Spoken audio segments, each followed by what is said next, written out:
The views on a Breath of Fresh Air podcast reflects the parties involved, and we encourage you all to use it as a conversational tool that will lead to personal studies of your own. Hallelujah.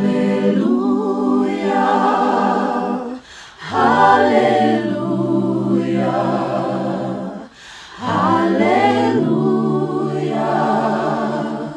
Hallelujah.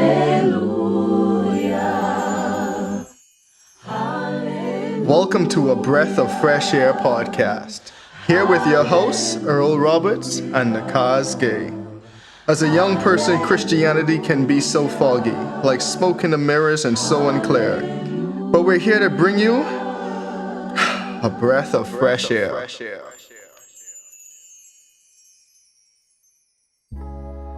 For behold, the Lord God of hosts is going to remove from Jerusalem and Judah both supply and support, the whole supply of bread and the whole support of water, the mighty man and the warrior, the judge and the prophet, the diviner and the elder, the captain of 50 and the honorable man, the counselor and the expert artisan and the skillful enchanter. And I will make mere lads their princes, and capricious children will rule over them. And the people will be oppressed, each one by another, and each one by his neighbor. The youth will storm against the elder, and the inferior against the honorable. When a man lays hold of his brother in his father's house, saying, "You have a cloak, you should be our ruler, and these ruins will be under your charge," he will protest on that day, saying, "I will not be your healer, for in my house there is neither bread nor cloak. You should not appoint me ruler of the people. For Jerusalem has stumbled, and Judah has fallen, because their speech and their actions are against the Lord, to rebel against his glorious presence. The expression of their faces bears witness against them, and they display their sin like Sodom. They do not even conceal it. Woe to them, for they have brought evil on themselves. Say to the righteous that it will go well with them, for they will eat the fruit of their actions.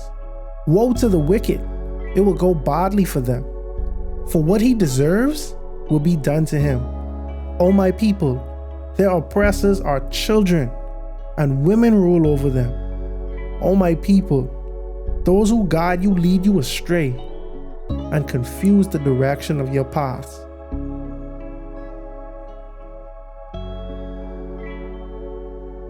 Judgment is coming, but why? In Isaiah 3, we see a sobering picture of a nation crumbling under its own corruption, as God removes its leaders and exposes the consequences of pride and oppression. Yet, even in the midst of chaos, there is a call to the righteous, an assurance that God sees, God knows, and justice will prevail. Join us as we unpack this powerful chapter and its relevance for us today. As always, be blessed and enjoy.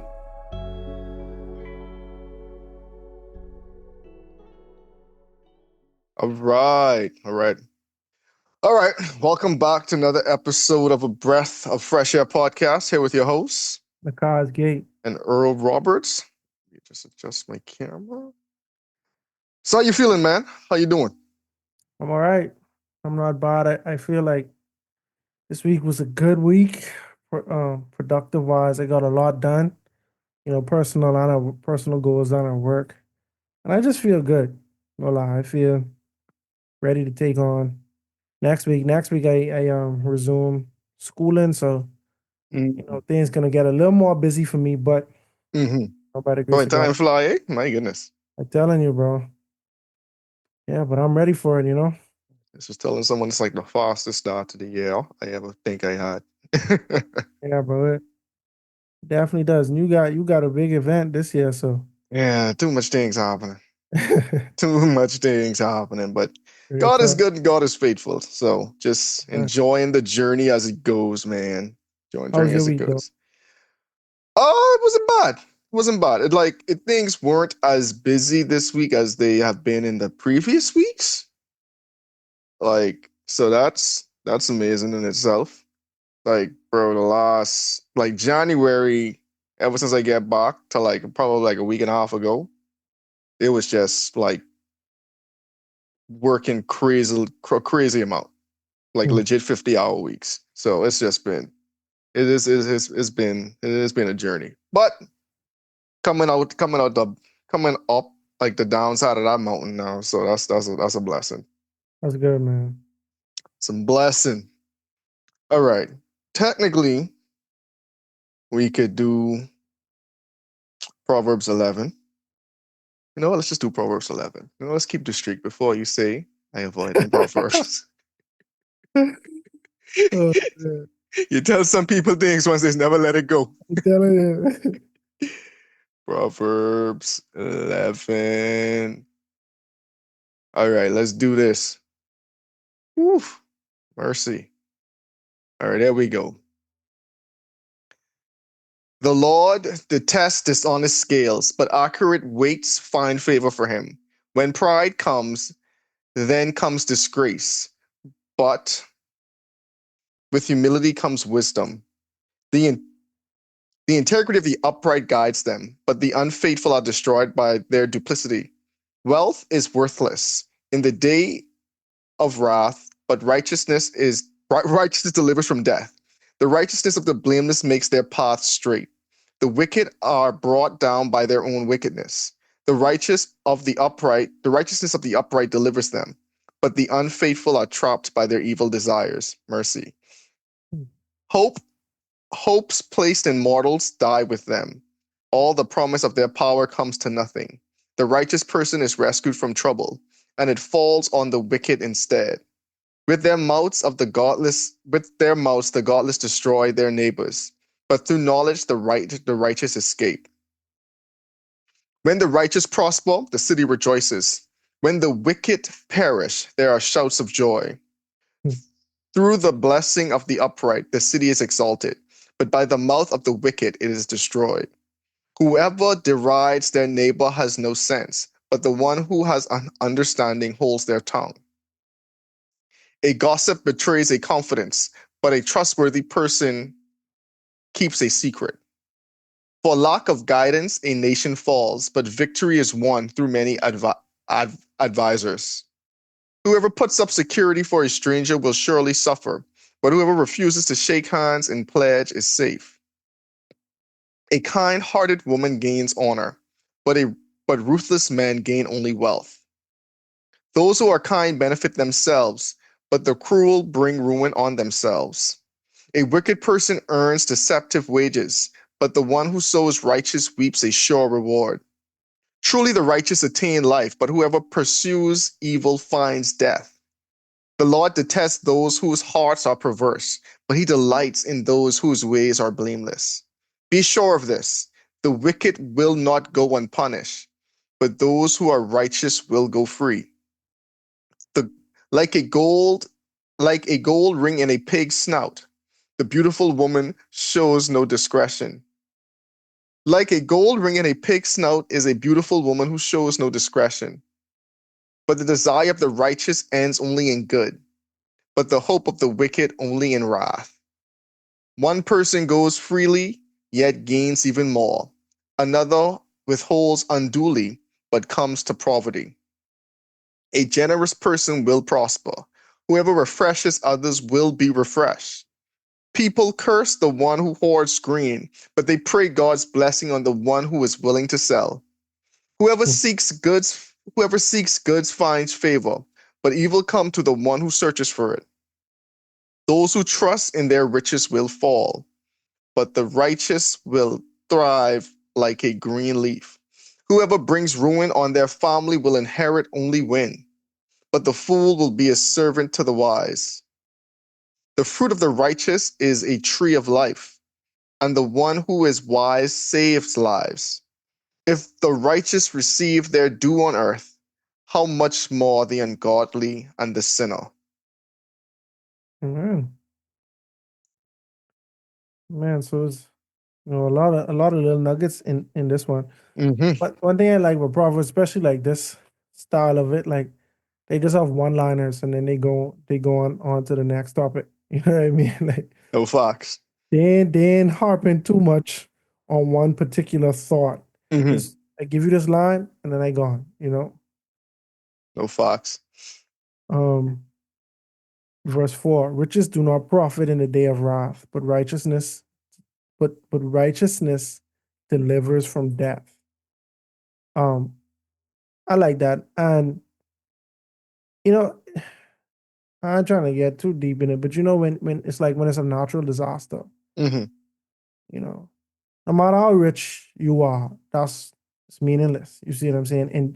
In that day, when when you in real trouble that money can't save you from, like obviously your riches don't do anything, but you know, when you are righteous, God God will deliver you, basically. Like God um covers you and protects you, basically. To the righteous, you could hold faith, Mm-hmm. you could be sure, or you could have faith that God will protect you. And this type of thing is said throughout this chapter, verse 31. If the righteous will be recompensed on the earth, how much more the ungodly of the sinner? You know what I'm saying? It's like, God basically saying that the righteous will be rewarded and the wicked will be punished. These Mm-hmm. type kind of thoughts just continue to be said in this chapter. Verse 15, he who is surety for a stranger will suffer, but one who hates being surety is secure. Now, that one was crazy to me because if you read Proverbs, they talk about this a lot, being a surety for somebody. And Mm-hmm. I just like, bro, what's wrong with that, bro? Like, really. And for those who don't know, a surety is like you hold collateral for somebody. So like, you basically saying, hey, you posting bail for somebody. Hey, I could put down this possession of mine or this thing, and I'm saying that um this person I'm doing this on behalf of will show up in court or will pay their dues, whatever it is. That's essentially what a surety is. It's collateral. And they say, if you are surety for a stranger, you will suffer. But for one who hates being a surety is secure. And I like, that's just true wisdom right there. Like, you could think you being nice and you Mm-hmm. being kind and saying, man, hey, let me just put this bread up. You see what I'm saying? Just to help out this random person. But the fact that you don't know him or her, you will lose your money. Like, you will suffer, bro. Like, they have a They phrase have say, no allegiance to you, bro. But keep going. man, Sorry. there's a phrase that say, no good deed goes Goes unpunished. unpunished. You see what I'm saying? Like, these are the type of good deeds you do, and you sure to get bite. You know what I mean? But I hear about this lady back home, bro. She put up like several $1,000s. It was an inheritance, bro. It was north of 20,000. I ain't lying, bro. Up for one of her relatives, bro. And Mercy. dog skipped town, bro. And I just was like, my goodness. I would have to find you myself, bro. Boy, that's just so messed up, bro. That's messed up. I ain't lie. But it's like, even this could even be your family, but you don't know how they is carry on, bro. Like, you see what they saying, like, and at the end of the day, because I had family members in this predicament, bro. At the end of the day, it is messed up, and that family member, they probably go hold that against you if you don't help. But it's like, it's not my fault that you're in this predicament. You see what I'm Mm-hmm. saying? Thus, it's truly not my responsibility to get you out of this predicament. If I do it, it's truly a favor. But I I ain't gonna lie, throughout Proverbs, and we can see this, bro. They keep talking about the surety. And I ain't gonna say every time it was talking about a stranger, but they do talk about it, bro. Like, and they show us like it's not a wise thing to just be putting your neck out Be for other people. signing other people bail. Right. A couple things that stand out for me was that when it just was talking about like generosity. So like from verse 24 through 26, one person gives freely yet gains more. Another withholds unduly but comes to poverty. And it's almost like counterintuitive, right? But you're seeing how when you're being generous and giving and blessing others, God is adding to you. So you thinking you're just expending your resources, but God is just adding that blessing on top of it. So you're actually getting more. You know what I'm saying? Like more is coming back to you. But as someone who is, oh, I can't give this person money or buy this person food because bro, I ain't got it. You know what I'm saying? Mhm. Like I ain't trusting God to bless me. What happened? They end up going to poverty. They unduly keeping. And then a generous person will prosper. Whoever refreshes others will be refreshed. And to me that's even more than just giving like wealth. That's like even when you're giving your time to others. Like, much times you go to like volunteer and you thinking, okay, I'm going out to help out the people I'm volunteering, but you leave refreshed, you leave blessed. You know what I'm Mhm. saying? Talking them, hearing their stories is like God stir up something in your own spirit that you needed. So you go on right there thinking you're the blesser, but you left leaving the blessee. You know what I'm saying? So that is so much times that God has a nice way of turning it around where you're pouring out, but you're also getting refilled. And I like that. I like that aspect of it. Yeah, most definitely. I definitely agree. I definitely agree. Some bangers in there, though, bro. Oh, what's the one? It was like a nose ring. Oh, the pig. It's 22. As a ring of gold in a swine's snout, so is a lovely woman who lacks discretion. It's like it's like when they say, you know that thing where they like, oh, you never see a Lamborghini with a bumper sticker type situation. Yeah. You know what I mean? It's like that's what it is. Like you have this precious thing that's just it's just a waste. Like it's just misused. It's it's not best served in this way, And these the words of wisdom. Like you lack discretion. You could be a jewel. Like you could be like somebody's dream. You know what I'm saying? But it's like you could you could turn that into a nightmare just lacking discretion. Just speaking for women. And in general, like this text, it goes on a lot of ways that you could make people happy or make people displeased. Like it have a line where it say like when the righteous prevail, the city is happy or something like Mm-hmm. that. You know what I'm saying? But when the wicked are destroyed, there's rejoicing type It's situation. a You know what great I mean? shout. So, Yeah. yeah, you know what I mean. So this ain't like just a talk on women. I just try to be kind of cognizant on that because a lot of times pastors when they speak on women, they just keep it on women and they don't do both sides and both sides definitely necessary. But all throughout this chapter, it was balanced. They speak about this man or that man or just this righteous. Like verse 7, when a wicked man dies, his expectation will perish, and the hope of the unjust perishes. But Mm-hmm. yeah, this was a good thing to say because like sometimes I feel like among young people and in the media, bro, like they just push, and I see this a lot with young women, like they just push being as raunchy and as promiscuous, and it's like, oh, this my decision, my da da da da. But let's be honest, like this year, nobody's denying that Mm-hmm. these things have consequences, bro. It's like to the person who say, "Oh, I want to tattoo my face, or it's my face, this and that and the third." But it's like, but you could be scary to people for the rest of your life, bro. Like, you know what I mean? Like, people could look at you and they could think you're a criminal. They could, Not this it's, scary. right? Like, you can't get no corporate job, and that way you have to own the job. You know what I mean? It's certain things that you could do. Yes, you are legally within your right to do, but there's consequences that Ah, come with that, and to and your that's point, yeah, keep going. Sorry. I don't know. Go I was saying, like, to your point, like, it's just unwise. on. It's like knowing, and that's the thing about wisdom. Wisdom is more so knowing that you have the choice, but knowing which choice to go with. You know what I'm saying? Because ain't no one saying that you don't have the right to do something, but do you have to exercise this right? Right. You know what I'm saying? Like, it don't make no sense. Like, and just know, if you do this, you are putting yourself in a hole. And if you're okay with the consequences, by all means, go forth and conquer. But you Hmm. can't complain in 2 years when no one want to hire you. Right. And that's a That's whole different discussion if that's just right or wrong. But you noticed what you were signing up for when you made this choice. So now, in retrospect, that was not a wise choice to make.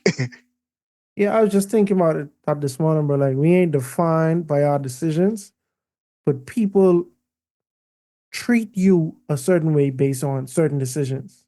Facts, bro. Like if you become a very successful businessman, the decisions that you made put you in certain position, and people gonna respect you as such. If you make poor decisions and you know end up in jail, and you notorious for doing something, people in turn will treat you as such. Now mind you, you could have did something in your past and made a mistake, and you could have reformed, but that does not mean that everybody is going to know that about you and Mm-hmm. assume that about you. And so that's why it is important. It is important to I think wisdom to me is making sure that you do things to put your future self in the best position possible. You might not be as forward thinking, but but it's like, to be wise is to be forward thinking, to say, hey, I don't need insurance because I don't drive bad. But in the event that I do drive bad one day, or some freak accident happen, let me just get this in that event. You see what I'm saying? Mm-hmm. And so, I think that's these things, just little things to live by. Agree. One more thing before we move off of this is like I do appreciate the constant reminders in this chapter about the wicked could get they things Mhm. in the in in just basic terminology, right? Like in verse 25, not 25, where was it? Look at Uh verse 18. 18, the deceptive person. Anyway, but it was the verse where he said like, Mane, just notice that surely the wicked will like verse 21, but be sure of this, the wicked will not go unpunished, but Right. those who are righteous will go free. And the last verse that you pointed out too, if the righteous receive their due on earth, how much more the ungodly and the sinner. Mhm. And we talked about this in multiple episodes and different aspects, right? But is on earth, especially when the punishment of sin isn't always automatic, I would argue it's hardly ever automatic. The only thing that we all know is we're going to die someday, and that's the ultimate punishment of sin. But someone rob you, they might never go to jail. They might never even get found, and you may never get your recompense. Right. But God's saying, don't worry. At the end of the day, I will deal with the wicked. They will Mhm. not go unpunished, no matter how much they may be masquerading around, flaunting all their wealth or their evil deeds. There's going to be a time when they will be punished. They will have to pay for their sins, not to sound all like whatever, but that's just something that's going to happen. So I do like that reminder. Yeah, I love it. All right, you want to get on to the prophet? Let's do it. All right, all right, all right, all right. So chapter 3. I don't know why I said it like that. Yeah. Just happens. All right. So let's get it. So, for behold, the Lord of hosts takes away from Jerusalem and Judah the stock and the store, the whole supply of bread and the whole supply of water, the mighty man and the man of war, the judge and the prophet, the diviner and the elder, the captain of the 50 and the honorable man, the counselor and the skillful artisan, the expert and the expert enchanter. Verse 4, I will give children to be their princes, and babes shall rule over them. The people will be oppressed, everyone by another, and everyone by his neighbor. The child will be insolent towards the elder, and the base towards the honorable. When a man takes hold of his brother in the house of his father, saying, You have clothing, you be your ruler, and let these ruins be under your power. In that day he will protest, saying, I cannot cure your ills. For in my house is neither food nor clothing. Do not make me a ruler of the people. For Jerusalem stumbled, and Judah is fallen, because their tongue and their doings are against the Lord. They provoke the eyes of his glory. They look on their continent witnesses against them, and they declare in their sin as Sodom. They do not hide it. Woe to their soul, for they have brought evil upon themselves. So to the righteous, that it shall be well with them. So that to the righteous, that it shall be well with them. But they shall eat the fruit of their doings. Woe to the wicked, it shall be ill with them. For the The reward of his hand shall be given him. As for my people, children are their oppressors, and women rule over them. O my people, those who lead you cause you to err and destroy the way of your paths. So we can see in Isaiah chapter 3, this is a continuation of the Mm-hmm. prophecy from chapter 2. Mm-hmm. We say this because there was no introduction to this, and just in the last chapter, they introduced it. The word of the Lord came to Isaiah, etc. And we went over a few things. The last chapter ended with a description of what is described as the day of the Lord. And it's not to be confused with the Sabbath, or even some people consider Sunday the Lord's day. This is the day of the Lord's wrath, basically. And we paralleled it to Revelation chapter 6, the end of Revelation chapter 6. And I still see even more parallels, right? So they talking about, so he's saying that, he starts off by saying that, the supply will be cut off from Jerusalem, supply of bread, the supply of water.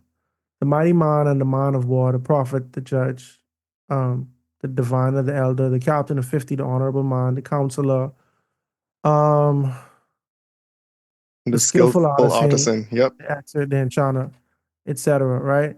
And even at the end of Revelation 6, they don't go in as much detail, but they do say, and the kings of the earth, the great men, the rich men, the commanders, the mighty men, every slave and every free man hid themselves in caves.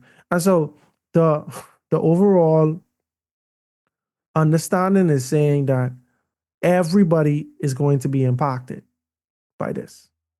Everybody. You know what I'm saying? Um, Later on in, I guess, the following chapter, we're gonna see a little more. Or is it the following chapter? Or maybe it might even be this chapter. We can get a little more context as to, you know, who all is included in everybody. But in general, they're just trying to say like all walks of life, all economic situations that you're in, you're gonna be impacted. Don't think just because you're rich or just because you a person of prestige that you're gonna get away with that. Or you're gonna be able to avoid this, basically. And excuse me, they're talking about a future destruction or a future um siege that's going to happen to Jerusalem, but it's still once again speaking in present tense, like um what do you call it, and declare their sin and Sodom. They do not hide it woe to them.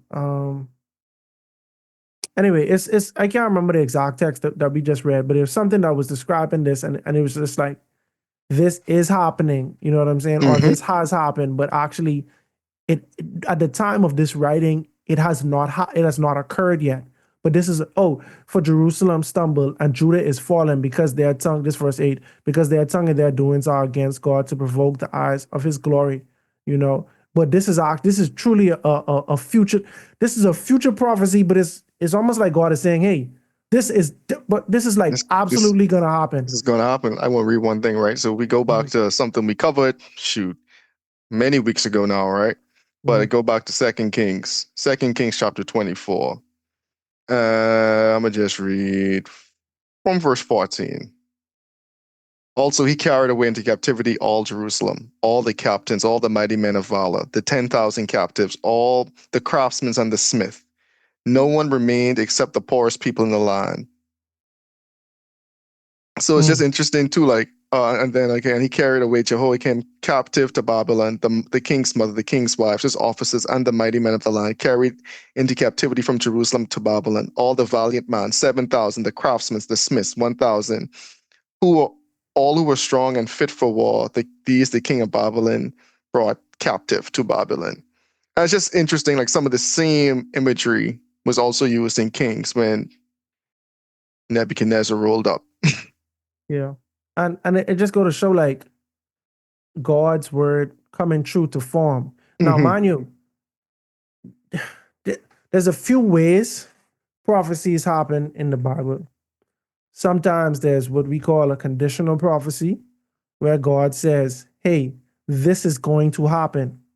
right? Let's say Jonah, for example, yet 40 days and God will destroy Nineveh. He said God will destroy Nineveh. It didn't say, hey, excuse me, if y'all don't straighten up and fly right, Nineveh gone in 40 days. He said it will happen. And they repented, and God did not destroy them. So Mm-hmm. that's an example of a conditional prophecy. We have um we have other prophecies where God just straight up, hey, this is going to happen. And a lot of times that happens after the conditional prophecy was already given. Like God says, "Hey, this is going to happen. This is going to happen," and people just like, "Yeah, it can happen." So I don't care. I ain't changing. You see what I'm saying? And then it actually happens. An example of that is when Samuel told Saul that his kingdom was stripped away. Mm-hmm. Samuel told him God was taking away his kingdom because he offered a sacrifice. Um, he offered a sacrifice Instead of waiting on Samuel to offer the sacrifice. instead of waiting, right? But then by the time when I can't remember what Saul did something else after that. And Samuel came to him again and was like, "Yeah, bro, God taking away your he taking away your throne and he's gonna give it to someone better than you. You someone who's after God's own heart." But it was like, wait. Just 2 chapters ago, you already tell me this was gone. But no, this was like it was a conditional prophecy that happened. Um one thing I want to point out here is in verse 9. Mm-hmm. Similar to in chapter 1, Israel is referred to as Sodom. Sodom. Yep, as Sodom. This is the second time it happened. Excuse me. And it's funny because Sodom has a very bad reputation. Has a lot to do with the homosexuality that occurred when Lot was trying when the angels came to visit Lot. And it's almost like that overshadows the overall um culture of Sodom and Gomorrah. So when we think Sodom, we just think that thing. But there are also a lot of other things that was Mm. happening in Sodom, right? Another thing, one of the main issues with them was that they were idle. If y'all remember this in the story, Lot chose that land because of how rich And in lush it was, resources it yep. was, right? And because of that, they didn't have to work hard for grain. You know what I'm saying? Like things grew easily. So you have trees, just have so many resources from the land. You didn't have to work on, so you had a lot of idle time. And it's a secular quote that say idle hands. It's like the devil's playground type situation, right? But they were idle. You know what I'm saying? Like, let me pull up a text real quick. I'm googling it, y'all. So bear with me.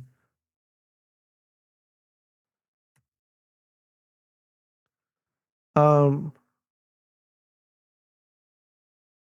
No, what- uh, Go for it. no, I'm sorry. You have anything to say? No, I was gonna say, like, while you find the text, right? Like the next reason, like the next thing with the Sodom code is like the line you say right after that, like they do not hide it. They declare their sins as Sodom, they do not hide it. And this next thing about like with Sodom, they were just like an open rebellion, I would say.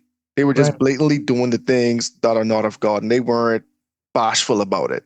You know what I'm saying? They were just living. This is who we are. We don't care. Partying, drinking, all the other stuff. We live in a life open rebellion. Go for it. I got it. So Ezekiel 16:49 and 50. Behold, this was the iniquity of thy sister Sodom. This is important, y'all, because we do know the story of what happened that night. That was just the culmination. Everything came to a head that night. This was the last night of Sodom and Gomorrah's history. You see what I'm saying? But that in and of itself does not tell the entire story of the culture of Sodom and Gomorrah. Ezekiel 16:49 and 50. Behold, this was the iniquity of thy sister Sodom, pride, fullness of bread, and Mm-hmm. abundance of idleness was in her and in her daughters. Her daughters meaning the surrounding cities. It was like 5 of the cities, if I'm not mistaken. Neither did she strengthen the hand of the poor and needy. So we already seen that in the book of Isaiah already. They talk about the needy. They talk Mm-hmm. about the poor. Remember when we covered Job, when Job was like, bro, if I ate and I know somebody was hungry, curse me. You know what I mean? Like if I didn't uphold the widow, like these things are hospitality is a very big thing in the eyes of God, and it's actually very supported throughout the Bible. And the last verse it says, and they were haughty and committed abomination before me. Therefore, I took them away as I saw good. And so it's like, bro, you can see that it's a mixture of things that kind of went into Sodom and Gomorrah being the way they were. They were haughty. Like, you see what you say? They weren't bashful. They was bold in their sin. You see what I'm saying? Like, they was proud in their sin. And and when we act like that, homosexuality aside, that is the spirit of Sodom. And Mm-hmm. that's what God is saying. Remember in the book of Judges, Israel had a very similar situation as the night that happened to Lot and his daughters. When all of the men saw this woman, you know what I'm saying, and they was trying to sleep with her, and they actually did it, and you know what I'm saying, and they ended her life that night, Mm-hmm. right? So it's like the debased passions of men. Mm-hmm. When we turn to idols, when we turn away from God and just give in to everything that we want, the same thing happened. The only difference is one was the same sex. You see what I'm saying? That's the only difference. And this was in the book of Judges, and I'm talking about now, mind you, Israel at this time, they far removed from that. This happened several hundred years prior to Isaiah's time. But now we can see that because they follow after other cities, other countries. They follow after the Philistines. And once again, that's so interesting because all throughout Judges, they was following after people like the Philistines, if not the Philistines in some capacity as well. But and I'm not isolating anybody, any nation in particular, but you follow after them, you worship after their God, you adopt their trends, and thus you adopt the punishment that God was going to end up giving them anyway. We just read in Proverbs how, just like how the righteous would be blessed, the wicked gonna be cursed, the wicked gonna be punished. And thus Israel, Jerusalem is now in direct territory of being punished because they have done this for so long and they have provoked God to anger. Agreed. Agreed. There was something else I was going to say, but you know what? Let's just keep going. Verse 13.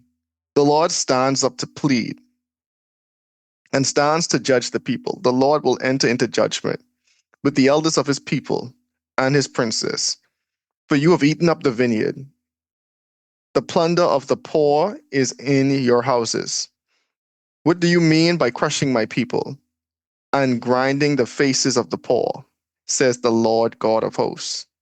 Moreover, the Lord says, because the daughters of Zion are haughty and walk with outstretched necks and wanton eyes, walking and mincing as they go, making a jingling with their feet. Therefore, the Lord will strike with a scab the crown of the head of the daughters of Zion, and the Lord will uncover their secret parts.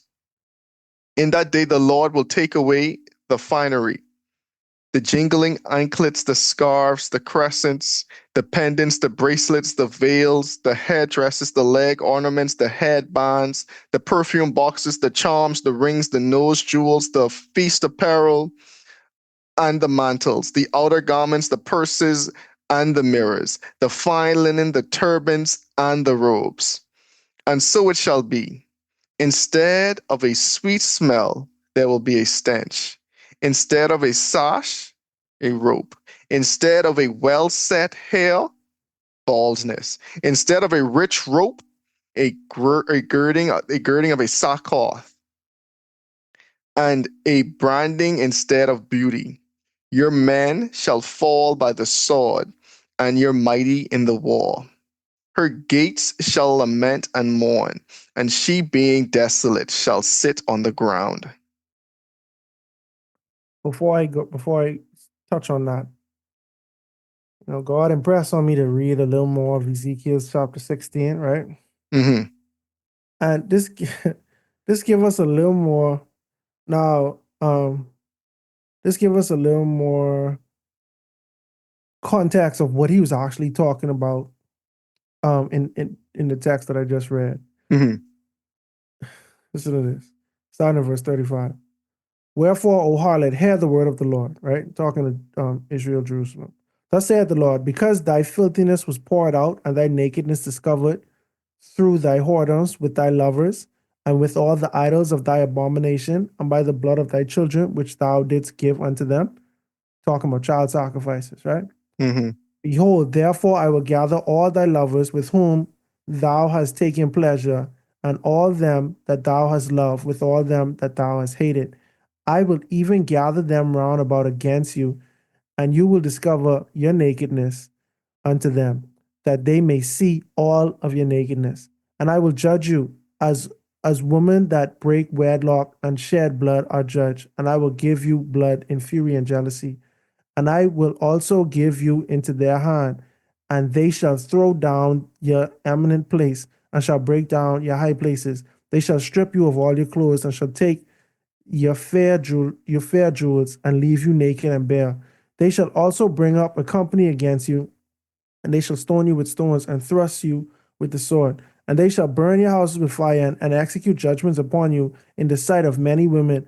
And I will cause you to cease from playing the harlot, and thou shalt also give no hire any more.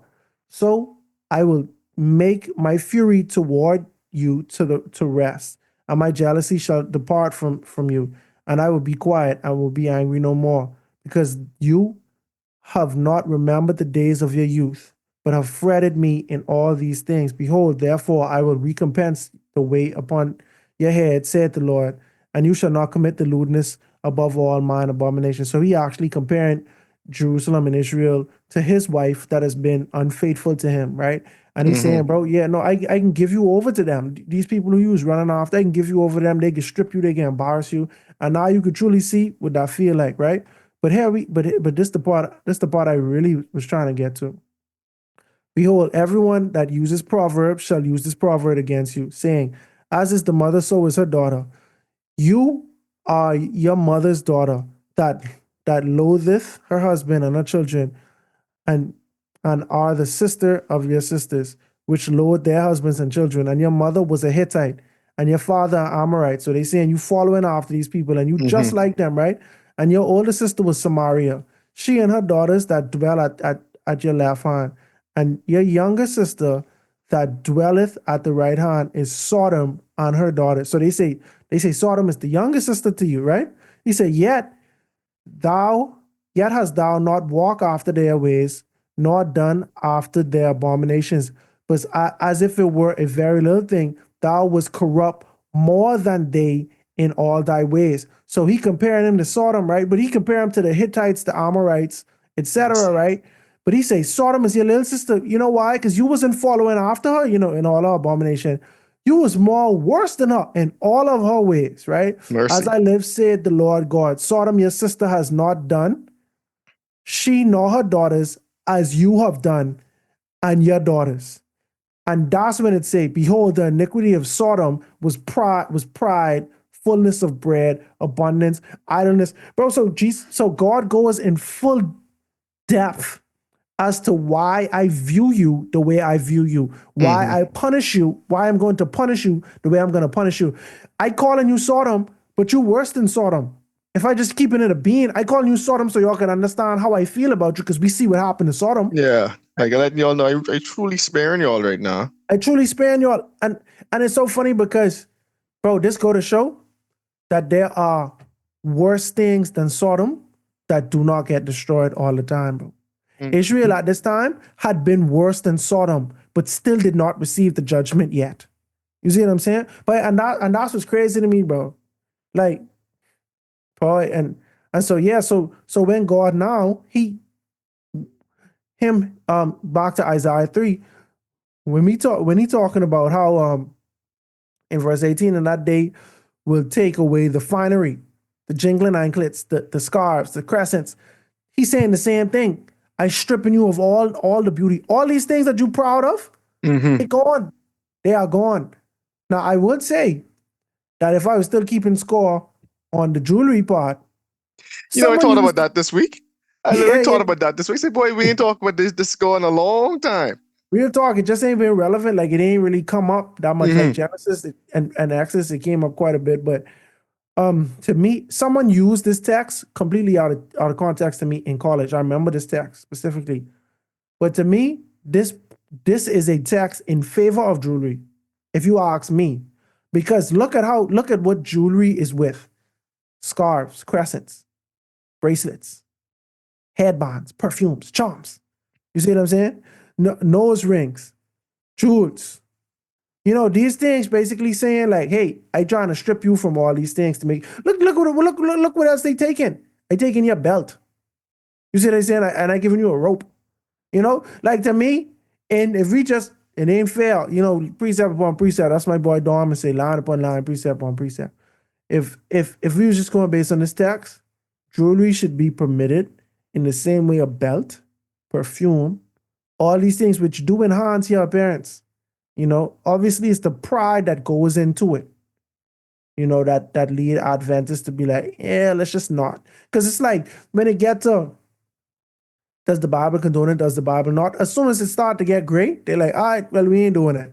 Since we ain't got no clear answer on it, no, we ain't doing it. But it's just some nuance, bro. And I feel Yeah, like that's if the you yeah, I was gonna say that's the conversation because I could take it the next way, like on still agreeing with you, right? But I'm like, anyway, I won't get into it. I just feel like if you critically think though, if you critically think you have to know it have to be deeper than the actual jewelry because it's like, let's say Agreed.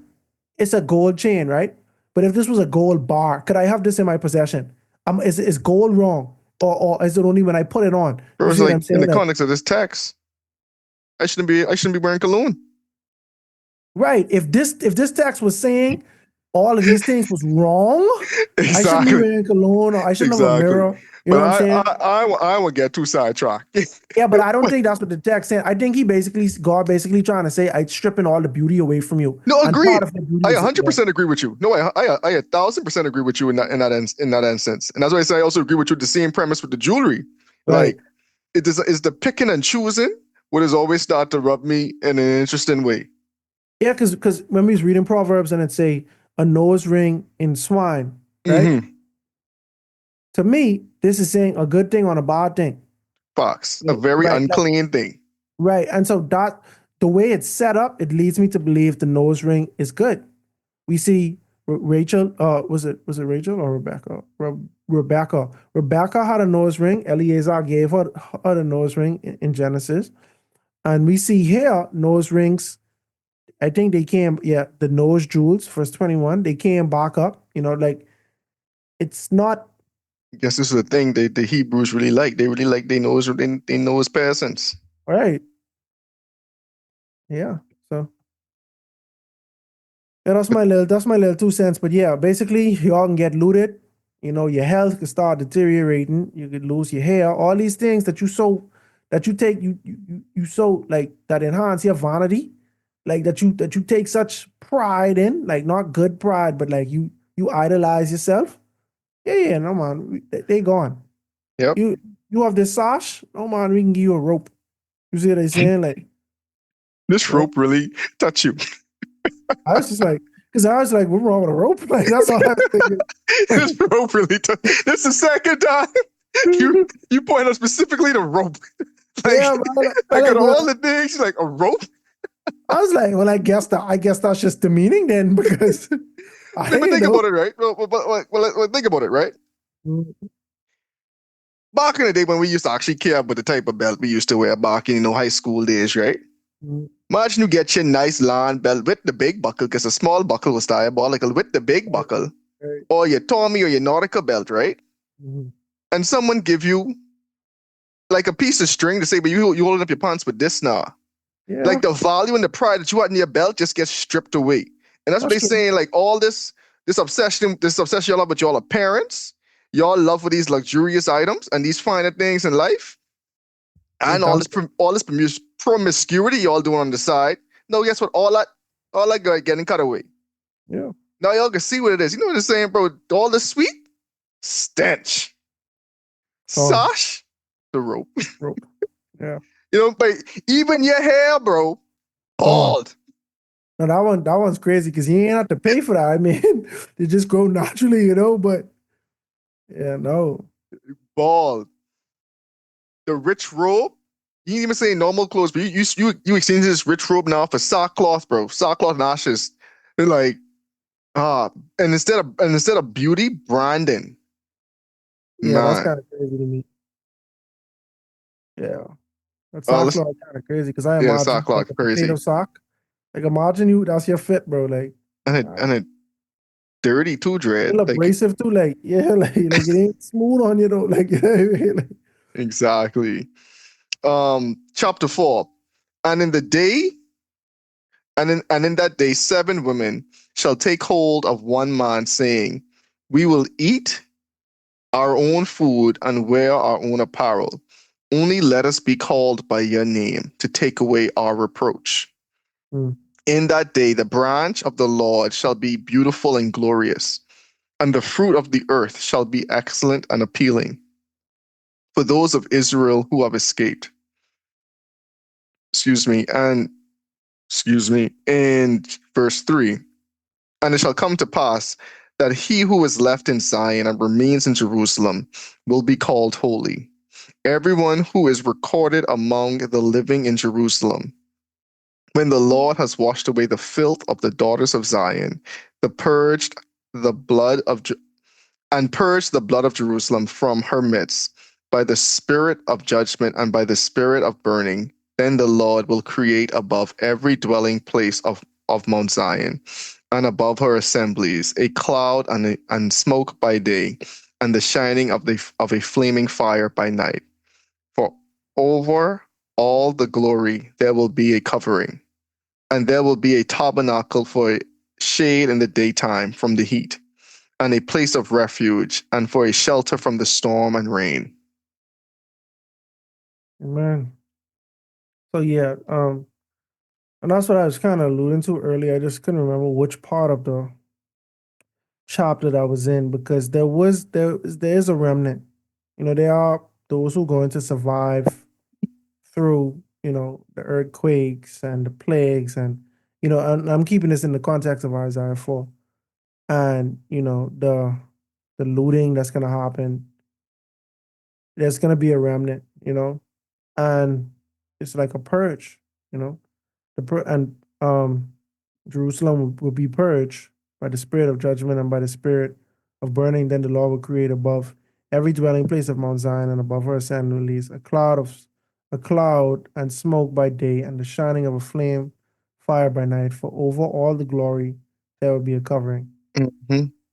Some interesting imagery because you know that's what we saw when they first became a nation. You know, they were just being led by the smoke and by the fire out of Egypt. Mm-hmm.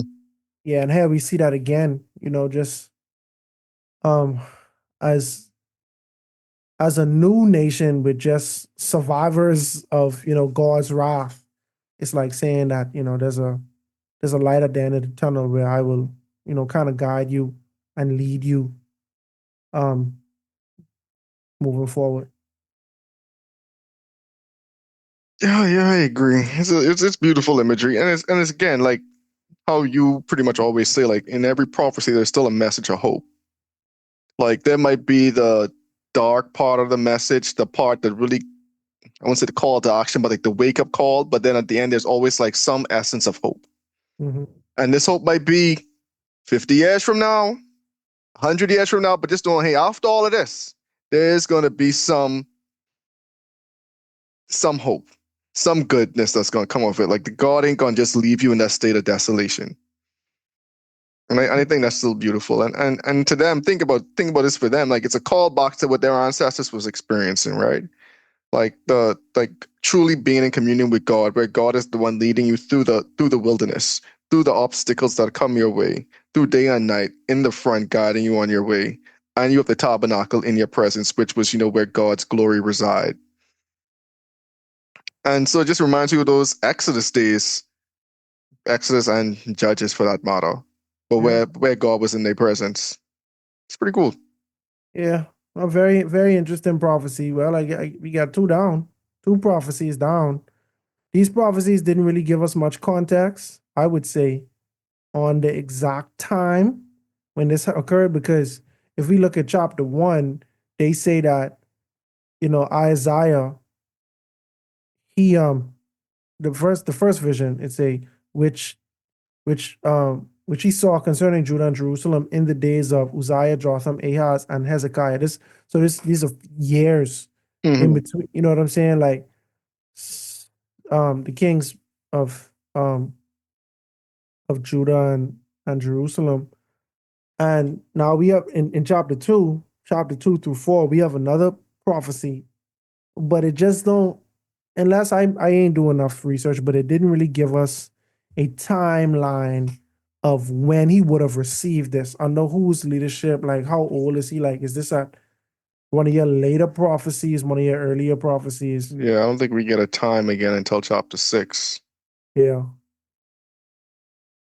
But yeah, I mean, that's all I have on this matter right now. Yeah. I mean, yeah, well, so the second prophecy down pot, we see that God is very adamant at informing Jerusalem and Judah of the destruction that is to come. And I wanna I wanna just emphasize this. Throughout the Bible, we see a lot of prophets. We see quite a number of prophets.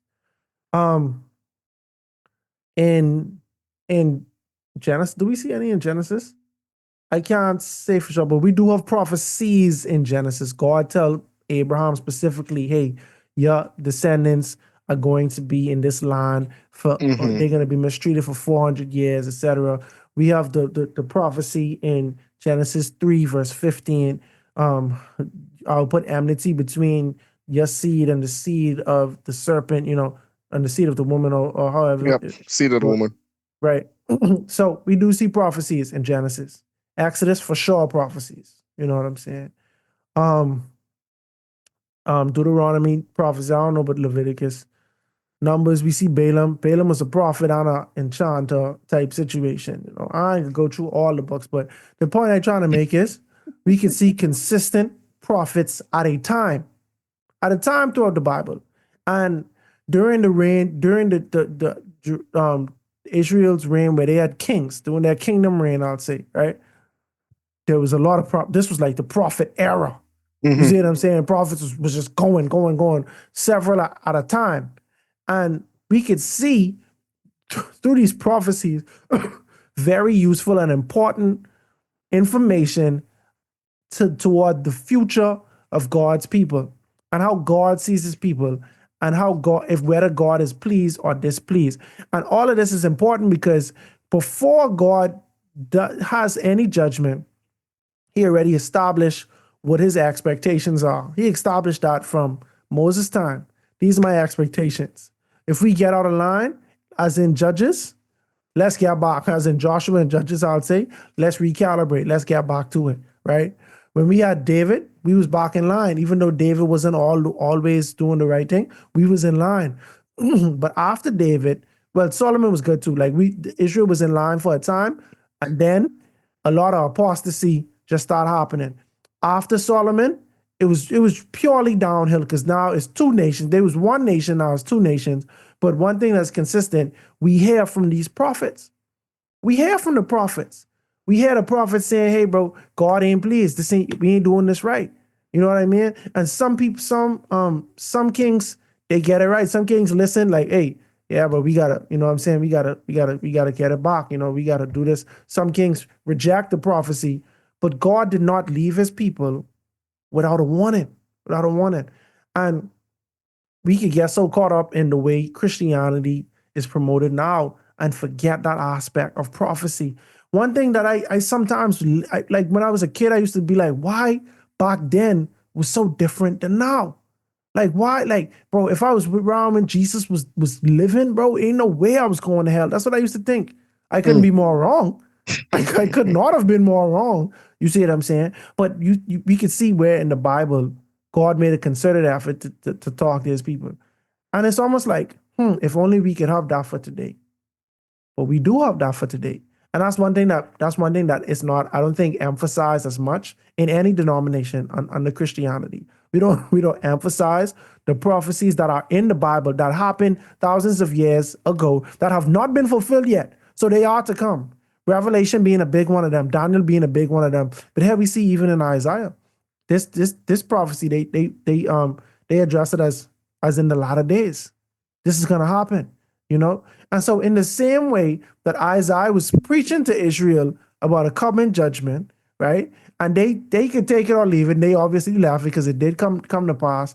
We, in today's day and age, are not vigilant as well, because we're supposed to be able to know these like the back of our hand, you know, and that's one thing Adventists try to do, but we mismanage the prophecy, like, you know what I'm saying, like the prophetic responsibility that we had. You know what I'm saying? Some people just all prophecy, and nothing else, and no love. And no love. You say saying no actually other teaching. Like in some pastors, some Adventist pastors, they only teach prophecy. That's the only thing they're gonna talk. I'm mad at that because you need the balance, right? But it's like some people ain't like I feel like you gotta meet people where they are. You can't be a cookie cutter solution. Like not every Christian is going to be like inclined to care about prophecy. But anyway, the point I'm trying to make is God has given us words. He has given us a word through prophets in the Bible, bro. We ain't even got to talk about whether we think Ellen White is a prophet or not. But like in the Bible, we have prophecies that have yet to come to pass. And in the same way we look at Israel and we say God was mad, God was saying this thing was going to happen, and he was being definitive. We actually have the same safeguard. And it's important for us to know that God is not going to leave his people without instruction. He's not going to leave us like a chicken with our head cut off just to run wild and to guess. He has given us instructions, and it is up for us to be diligent, to study, to be humble, and to ask God for wisdom so that we could know how best to maneuver through the end times.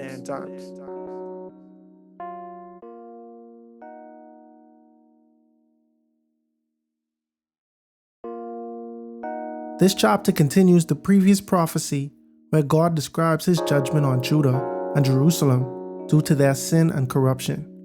God warns them that he will remove the capable rulers of the nation and replace them with incompetent leaders. Society will suffer from incompetence, arrogance, and moral decay. But God also mentions that it will go well for the righteous because they will eat the fruit of their actions. In chapter 4, God provides a contrast, a future hope of restoration. A remnant will remain in Jerusalem, purified and blessed by God. But we'll discuss more prophecies within the book of Isaiah on the next episode of A Breath of Fresh Air. Tonight's episode included voice acting by your host, Nakhaz Gay. Remember to go ahead and research on your own in order to get a more firm understanding of tonight's episode. And if you enjoyed it, make sure to like, subscribe, and share with your friends. You can follow us on social media at A Breath of Fresh Air Pod on Instagram and BOFAPOD on Twitter. Thanks everyone, and we'll see you next week.